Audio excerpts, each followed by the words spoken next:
Hey guys, hello fellow StarCraft lovers. This is Sonde here, bringing you Game 3 of the Pro League matchup between STX Seoul and CJ Entis. And today, I'm doing another duel with Malleus. Yeah, he was kind of with me with Game 1, skipped out on Game 2, now here again. Just kind of going around each other's work schedules, trying to get in as many as we can. Anyways, this is between Kal, the Protoss player, and Kwanro, the Zerg player, and this is going to actually be played on Neo Requiem 2, so going to be a very fun and exciting match, I am sure. And yes, this is the third game, but this is no 2v2. The change with Pro League is going to make for some exciting things. What do you expect to see today, Malleus? Hey guys, this is Malleus.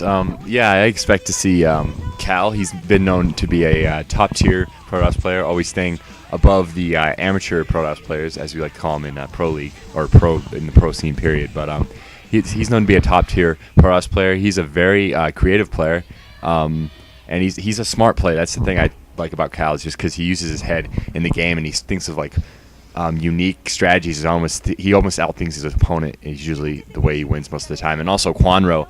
Kwanro is known to be one of the most aggressive Zergs, actually, known for his like really good Zerging micro, but I think he's better early game. I think Kwanro is better early game, and Kal will kind of triumph over in late game. But honestly, just to tell you here, this is on Neo Requiem 2.1, so it's an Ash World setting.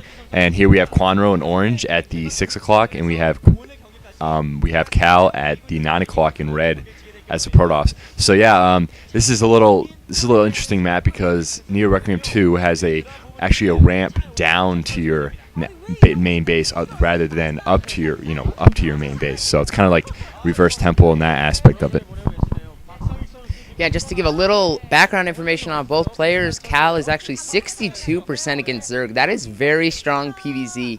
As always, anything over 50% is considered strong at the pro gaming level, and Kwanro is 56%, I believe, against Protoss, so that's pretty decent also. A little side note about Kal, he goes by Guhila, and he really does have some gorilla hands. Maybe that's why he goes by Guhila. Most Protosses set their hotkey to 0 for their Nexus, but he actually sets it to 1, so he really has some hands to reach all the way across the keyboard. So just kind of a funny side note, I guess you could say.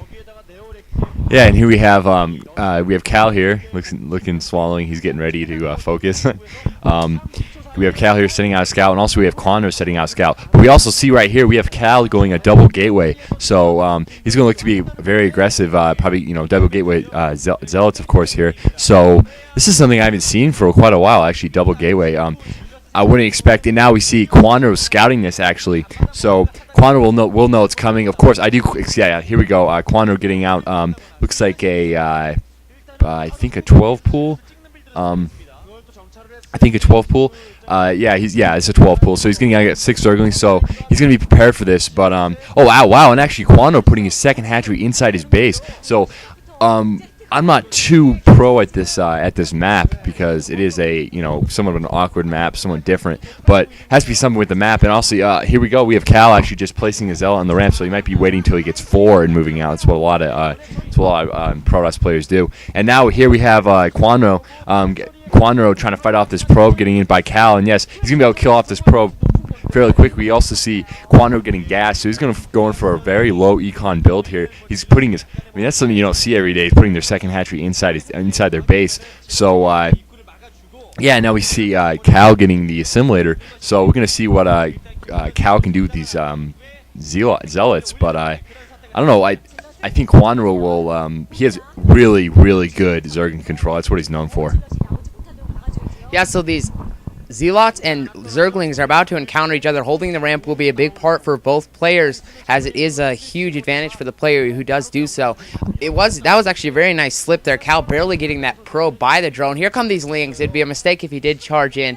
Just going to kind of try to see if he could get one to come off the line and kill it or whatever. But Kal's just going to hold this ground, and I'm interested to see what he decides to do from here. Yes, it is going to be a low econ game, definitely. A second hatchery in a base is not very common at all. Now getting his first couple drones off of it. So luckily for Kal, he does know that is there, so he can change his plan accordingly. Probe coming out, and if this probe just going to kind of see what's up here. Ooh, yeah, that is quite a few Lings here, but if he can still hold his ramp, he should be alright. But as my Malleus was saying, Kwanro's Zergling Micro is definitely up to par, so we can expect to see some fun things from here. Getting out the Stargate, gonna get out that quick Corsair, and just gonna basically try to be a pain with it. Now the third hatchery is going up, and it is going up at the expansion. So where you usually see the second hatchery go up, we are seeing the third hatchery go up.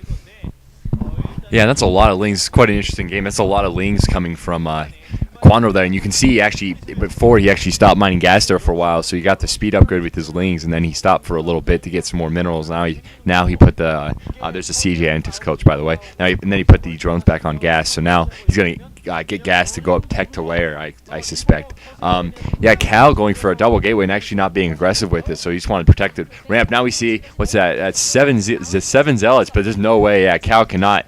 Kwanro definitely can't go against that. Go against that ramp. Yeah, so now the Hydralisk Den is going up. So here we go. Actually, Malleus had to leave. He just got a phone call, and I think it's an important one. So no more duel as of now unless he gets back off the phone. But anyways, I'm going to continue commentating here. Sorry about that, but it looks like it was an important phone call. Getting the Goon out behind, so we will have some range to be able to pick off these Lings. Now Forge going up. Obviously, Forge for cannons and upgrades, such a big part of it. But yeah, this is a lot of Zealots. This is really just kind of like a single-player game. Zealots versus Lings, and this is going to be kind of funny to watch. And now the Corsair coming out here, going to be able to, the Hydras aren't going to be out quite. Yes, one is out. He may be able to get one Overlord kill, but nothing too drastic. Nothing that's really going to change or make the game here. Zealots and Lings, it looks like they may be going at it a little bit, but it'd be a mistake for Kwanro to try to go in there. He just doesn't have enough Lings in. That is a large amount of Zealots. This is a very interesting game, and this is the kind of stuff where you only see, I don't know, you always see some awesome games in Pro League, and why I am a huge fan of it. And now it's, yeah, you know, so now putting up a pylon outside, might try to set up a little cannon wall here to back into, just try to be able to get his expansion up, getting his Nexus up, and these Lings actually slip in, and that is kind of a mistake. Luckily, he does have a cannon in line. These Lings will not be able to do too much damage, not going to be able to see much. Obviously, he did know there was a double gateway opening, but now these Zealots are just going to pound away at these Lings, and actually, Kal actually has a large army left considering to the Lings, but now these Lings are going to get on this Nexus, and if they're not going to, and now he has to cancel the, never mind, that was the pylon. Sorry, I was going to say, why did he cancel it? More Lings sneaking in, and Kal's kind of letting these Lings just control this game. The Ling Micro of Kwanro could easily change this game, and it is doing so at the moment. You do not want to have Lings in your base, not being able to do too much damage, but this is not where he wants to be. You don't want to have any kind of scouting like this. You just want to be able to keep the Lings out of your base. Now throwing up cannons, they're going to actually try to attack the cannon, canceling cannons over cannons, and